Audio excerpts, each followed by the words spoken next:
Proving AI Won't Fail.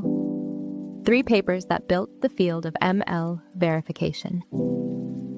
Hey, welcome back. Today I want to talk about something that most people in AI skip over. And honestly, it might be the most important part. Verification. Not testing, not benchmarking, verification. Mathematical proof that your AI system will not do something catastrophic. And I want to do this by walking you through 3 papers. 3 papers that if you stacked them on top of each other, they basically are the field of ML, safety, and verification. Everything that's happening now, the certification frameworks, the safety standards, the verification competitions, traces back to these 3. So let's get into it. Okay, paper number 1. The year's 2017. Guy Katz and his colleagues at Stanford published a paper called Reluplex. Now here's what was happening in 2017. Deep learning was eating the world. Image recognition, speech, game playing, neural networks were winning everything. And people were starting to say, hey, let's put these in airplanes, let's put them in cars, let's put them in medical devices. And a small group of researchers raised their hand and said, wait, how do we prove these things are safe? Because here's the thing, and this is something we understand very well in engineering, whether you're at KFU PM or anywhere else. We know how to verify traditional software. If someone writes a flight controller in C code, we have tools. We can prove properties about it. This variable never exceeds this value. This function always terminates. We've been doing this for decades. But neural networks? A neural network is not code in any traditional sense. It's millions of numbers multiplied together, passed through nonlinear functions, and the output comes out the other end. There's no if-then logic to check. There's no specification to compare against. The whole thing is just math soup. Pause. So what Katz did, and this is clever, he took an old algorithm from optimization called the simplex method, and he extended it to handle the specific nonlinearity in neural networks, specifically the ReLU function. ReLU is simple. If the input is negative, output 0. If it's positive, pass it through. That's it. But that simple kink in that 0 or pass-through makes the whole system nonlinear, and nonlinear systems are hard to verify. Reluplex handles this by being lazy, in the good computer science sense. It doesn't try to figure out every ReLU's behavior up front. It says, let me ignore the ReLU constraints for now, find a solution, and then gradually fix the violations. It's like solving a puzzle by first getting the border pieces right and then working inward, rather than trying to place every piece simultaneously. And the case study they used? Not some toy problem. They verified Akashu, the next-generation collision avoidance system for unmanned aircraft. Real drones, real safety properties. Like proving that the system will never tell of a drone to turn toward an incoming aircraft when the aircraft is directly ahead. Now, why does this matter to us specifically? Because if you're in Saudi Arabia right now, you're watching drones go up everywhere. Inspection drones over pipelines, delivery drones in the cities, the NEOM projects, NAS. And at some point, the regulator, or whoever handles this, might ask me, ID, can you prove this drone won't crash into a building? Not, did you test it 1,000 times? Prove it. Reluplex was the first tool that let you answer that question. Okay. So, that's paper 1. We can now verify neural networks. Celebration, right? Well, sort of.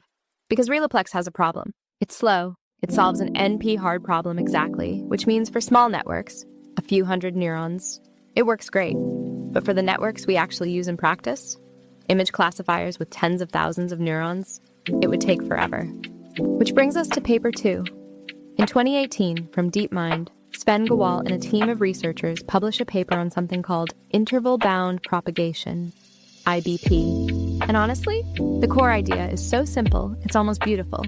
Here's what you do. Take an input, say, an image. Now imagine putting a little box around it. Every pixel can wiggle by a tiny amount, say plus or minus 0.03. That box is your uncertainty. It represents every possible adversarial attack within that range. Now, and here's the trick, you propagate that box through the network, layer by layer. After the first layer, the box changes shape. After the second layer, it changes again. You keep going until you reach the output. If, at the output, the box for the correct class is entirely above all the other boxes, you're done. You have a mathematical certificate that says no matter what perturbation you throw at this input, as long as it's within that range, the network will always give the right answer. That's not a statistical claim. That's not 95% confidence. That's a proof for every single point inside that box. Infinitely many points covered. Now the raw E, BP bounds can be loose. The boxes get too big as they propagate, and you can't prove much. But here's where Gowell's team was clever. They said, what if we don't just verify existing networks? What if we train networks specifically to have tight bounds? So they put a beat C inside the training loop. The network learns not just to classify correctly, but to classify in a way that the verifier can confirm. The network and the verifier become collaborators, not adversaries. And the scaling? This runs on GPU, standard hardware. You can verify networks on large networks, even downscaled ImageNet, networks that Reluplex couldn't touch. For anyone doing applied ML, computer vision for industrial inspection, medical imaging, anything where you need a guarantee, IBB-based training is currently the most practical path to certified robustness. You can literally train a model on your GPU at KFU PM and have a provable safety certificate come out the other end. That's remarkable. That didn't exist 5 years before this paper. So, Reluplex gave us the ability to verify. IBP gave us the ability to verify at scale. But both of these papers are solving specific technical problems. The question nobody had really answered was, what's the full picture? What does it actually mean for ML to be safe? Which brings us to paper 3, and this one is different. In 2021, Dan Hendricks, UC Berkeley, now the director of the Center for AI Safety, teams up with Nicholas Carlini, one of the top adversarial ML researchers in the world. John Schulman from OpenAI and Jacob Steinhardt, they publish Unsolved Problems in ML Safety. This is not a methods paper. This is a roadmap. They open with a story that hits hard. The Boeing 737 MAX, 2 crashes, 346 people dead. The investigation found that Boeing had made unsafe design choices and rushed the aircraft to market. The parallel they draw is this. ML systems face exactly the same pressures. Ship fast, cut corners on safety. And when the system is complex enough, the failures are not obvious until people die. They organize the entire field of ML safety into 4 problems. First, robustness. Can the system handle things it hasn't seen? Not just adversarial attacks, but weird edge cases, long-tail events, black swans, the sandstorm that wipes out your LiDAR, the construction site that looks nothing like the training data. Second, monitoring. Can you detect when something is going wrong? Anomaly detection, out-of-distribution detection, figuring out when someone is using your model for something you didn't intend. Third, alignment. Does the model actually optimize what you want, or is it gaming some proxy metric? This is the problem where a model trained to maximize engagement starts recommending conspiracy theories, because technically, conspiracy theories are very engaging. Fourth, systemic safety, the big picture.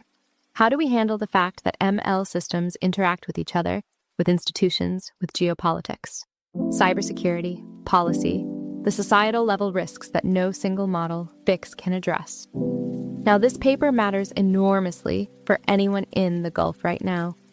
Saudi Arabia, through SDAIA and Vision 2030, is deploying AI across healthcare, transportation, energy, government. And the question is not just, does it work? The question is, what happens when it fails? And which failures have we not even thought of yet? If you're a researcher at KFU PM, at KAU, at KAUST, and you're trying to figure out where to direct your AI safety research, this paper is your map. It tells you, here are the 4 mountains, here's what's been climbed, here's what hasn't. So let me connect these 3 papers, because they tell a story. In 2017, we couldn't verify neural networks at all. Reluplex proved it was possible. Slow, but possible. In 2018, IBP made it scalable. Train with the verifier in the loop, and you get certified robustness at GPU speed. In 2021, Hendricks and colleagues stepped back and said, verification is necessary, but it's not sufficient. Here are the 4 pillars of ML safety. Work on all of them. And if you take one thing from this episode, let it be this. Safety is not a feature you bolt on at the end. It's not a box you check. It's a mathematical property you build in from the start. And we finally have the tools to do it. That's it for today. Next time, we'll actually get into the math of interval-bound propagation. I'll walk you through the algorithm layer by layer with code, and we'll build an interactive visualization so you can see the bounds propagating in real time. Until then, stay safe. And I mean that literally.